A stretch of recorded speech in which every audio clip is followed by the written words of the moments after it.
विजयनगर का राजा प्रताप सिंह अपने घोड़े पर सवार होकर जंगल से होते हुए जा रहा होता है। राजा को एक पुल दिखाई देता है। राजा पुल के ऊपर से जा रहा होता है। पुल के नीचे जो नदी बह रही थी, उस नदी में राजा को कुछ चमकता हुआ दिखाई पड़ता है। जरा रुको तो बादल, तुम्हें कुछ दिखाई दिया?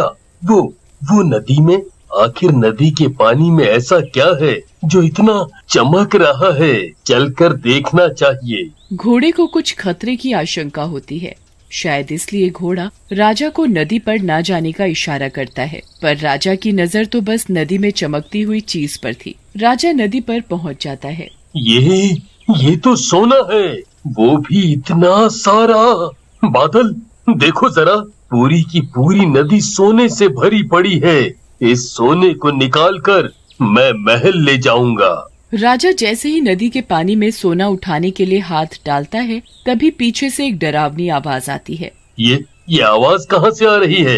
ये आवाज तो हमारे पीछे से ही आ रही है। राजा तभी पीछे मुड़कर देखता है तो पीछे एक डरावनी सी चुड़ैल खड़ी होती है। रुक जा, अगर तूने इस सोने को हाथ लगाया तो तू अभी यहीं खड़े खड़े भस्म हो जाएगा। राजा उस चुड़ैल को देखकर जरा भी नहीं डरता, सीना चौड़ा करके खड़ा हो जाता है और चुड़ैल से पूछता है, ओ चुड़ैल, तू हमें ये सोना लेने के लिए क्यों मना कर रही है? और तू कौन है? अगर तू हमें अपने इस रूप से डराने आई है तो वो बेकार है। हम राजा प्रताप सिंह किसी से नहीं डरते। तू हमसे क्या चाहती है? अच्छा, मैं जो चाहती हूँ तू मुझे वो देगा। हम राजा हैं और हमने कभी किसी को निराश नहीं किया। मांगो, क्या इच्छा है तुम्हारी? क्या चाहिए तुम्हें? तो सुनो राजा कि मैं क्या चाहती हूँ। मैं तुमसे विवाह करना चाहती हूँ। राजा ये सुनकर चौंक जाता है। तुम तो एक चुड़ैल हो, हम तुमसे भला विवाह क्यों करें? अभी थोड़ी देर पहले तो तू बड़ी बड़ी बातें कर रहा था कि मैंने कभी किसी को निराश नहीं किया। अगर तू मुझसे विवाह नहीं करेगा तो मैं तेरे इस घोड़े और तेरी प्रजा को खा जाऊंगी। तुम हमें खा जाओ, पर हमारे इस घोड़े और हमारी भोली भाली प्रजा को कुछ मत करना। इस घोड़े को हम अपने बच्चे की तरह प्यार करते हैं और हमारी प्रजा हमारा परिवार है। तुझे मैं मार नहीं सकती। फिर तो राजा तेरे पास एक ही रास्ता बचा है, मुझसे विवाह। ठीक है, हमने तुम्हें वचन दिया था, जो तुम चाहती हो वो मिलेगा। तो हम तैयार हैं तुमसे विवाह करने के लिए, पर हमारी एक शर्त है। हाँ राजा, बोलो क्या शर्त है तुम्हारी? मैं तुम्हारी हर शर्त मानने को तैयार हूँ। जब हम तुमसे विवाह करके तुम्हें महल लेकर जाएंगे तो तुम अपने इस रूप में नहीं जाओगी। तुम्हारा ये रूप देखकर हमारी प्रजा डर जाएगी। हम अपनी प्रजा को दुखी नहीं कर सकते। तभी चुड़ैल अपना रूप एक सुंदर लड़की में बदल लेती है। राजा और चुड़ैल मंदिर में जाकर विवाह कर लेते हैं। हमने अपना वादा पूरा किया, तुम भी अपना वादा याद रखना। और हाँ, हम तुम्हें नीलम नाम से बुलाएंगे। ठीक है राजा। राजा चुड़ैल को अपने घोड़े पर बिठाकर महल की तरफ चल देता है। विजयनगर में घुसते ही सभी लोग राजा की जय जयकार करने लगते हैं। राजा जी की जय हो, राजा जी की जय हो। अरे भाइयों, जो मैं देख रहा हूँ, क्या तुम सब भी वही देख रहे हो? अरे भाइयों, लगता है हमारे राजा ने विवाह कर लिया है। ये तुम कैसे कह सकते हो कि राजा ने विवाह कर लिया? अरे देखो ना, दोनों के गले में वरमाला पड़ी हुई है। राजा के विवाह की बात पूरे नगर में फैल जाती है। नगर के सभी लोग बहुत खुश होते हैं रानी के आने पर, और पूरे नगर में उत्सव मनाया जाता है। अब तुम इस महल में आराम से रह सकती हो। आशा करता हूँ कि तुम्हें इस महल में किसी भी चीज की कमी महसूस नहीं होगी। रात हो जाती है, दोनों सो जाते हैं। जब राजा गहरी नींद में सोया होता है तो नीलम चुपचाप उठकर महल से बाहर जाती है और चुड़ैल के रूप में आकर नगर में घुस जाती है। पूरा नगर सोया होता है। चुड़ैल को वहाँ बहुत सारी बकरियाँ दिखती हैं। चुड़ैल अपना आकार बढ़ाती है और अपना बड़ा सा मुंह खोलकर सभी बकरियों को एक एक करके निकल जाती है और वापस महल में जाकर राजा के पास चुपचाप सो जाती है। सुबह होती है तो नगर का एक आदमी महल में रोता चिल्लाता हुआ आता है। महाराज, महाराज! क्या हुआ? तुम इतना परेशान क्यों हो? महाराज, मेरी बकरियां जो रात तक अपनी जगह ही थी सारी की सारी, जब मैंने सुबह उठकर देखा तो वो वहाँ नहीं थी। मैंने हर जगह देखा, सभी से पूछा, पर वो कहीं नहीं दिखी। महाराज, मैं तो बर्बाद हो गया।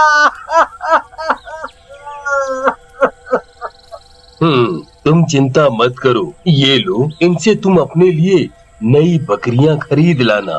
वो आदमी पोटली लेकर बहुत खुश हो जाता है और खुशी खुशी वहाँ से चला जाता है। पर नीलम चुपके चुपके ये सब देख रही थी। वो मुस्कुराने लगती है और वहाँ से चली जाती है।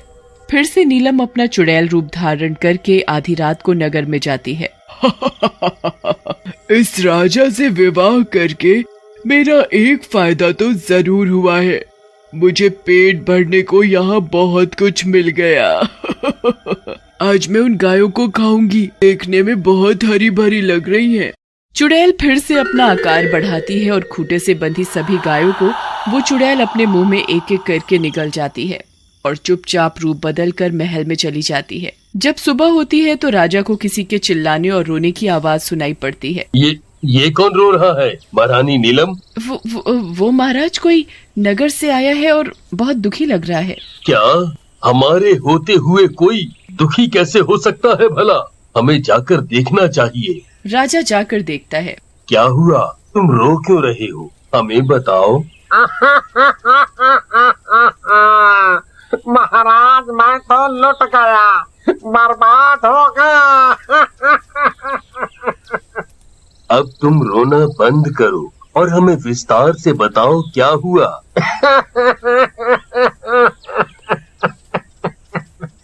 महाराज, मेरी गाय गायब है। मैंने हर जगह देखा पर कहीं नहीं दिखी। अब मेरा घर कैसे चलेगा? गाय का दूध बेचकर ही तो मैं अपना घर चलाता था। ये तो बड़ी आश्चर्य वाली बात है। किसी की बकरी गायब तो किसी की गाय। देखते ही देखते पूरे नगर के जानवर गायब होने लगे। राजा बड़ा दुखी होता है। राजा अपने मंत्री जयपाल को बुलाता है। महाराज की जय हो। महाराज, आपने मुझे बुलाया, क्या बात है? आप बड़े चिंतित लग रहे हैं। तुमने सही कहा जयपाल। ये सब जो नगर में घट रहा है उसी की वजह से हम चिंतित हैं।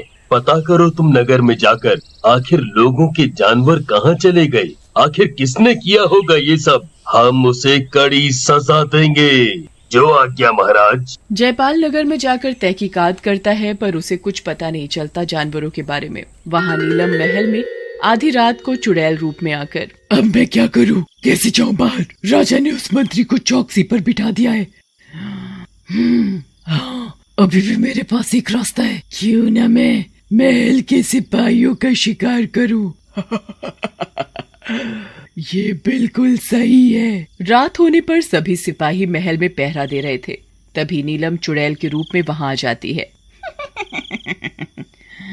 राजा सोकर उठे, इससे पहले मैं इन सिपाहियों को पूरा निगल जाऊं। ये कैसी आवाज? कौन है वहाँ? चुड़ैल? हाँ, मैं चुड़ैल हूँ और अब मैं तुझे खा जाऊंगी। छोड़ दो मुझे, जाने दो मुझे जाने दो। जाने दू?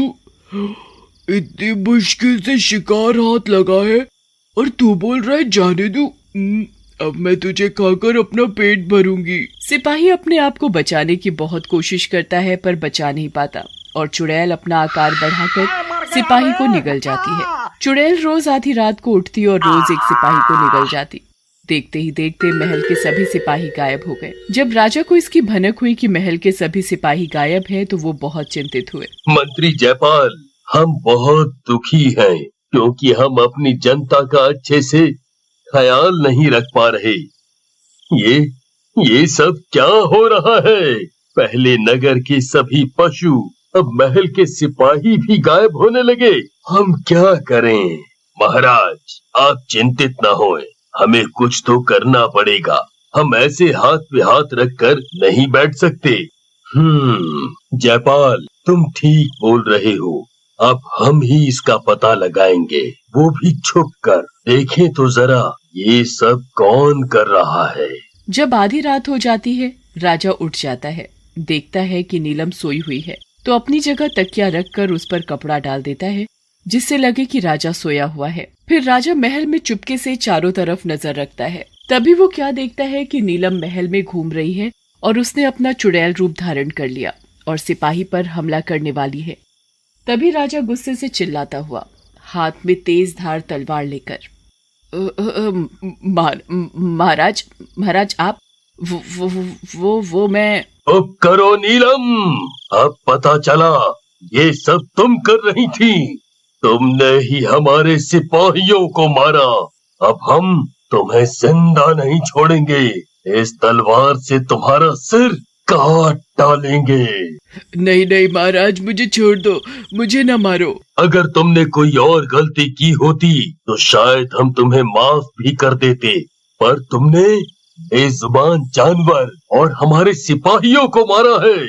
साथ ही तुमने अपना किया वादा तोड़ा है। तुमने बोला था कि मैं कभी भी चुड़ैल के रूप में नहीं आऊंगी और किसी को भी नुकसान नहीं पहुंचाऊंगी। अब तुम तैयार हो जाओ मरने के लिए। जैसे ही राजा चुड़ैल को मारने के लिए तलवार उठाता है, तभी चुड़ैल एक सुंदर परी में बदल जाती है।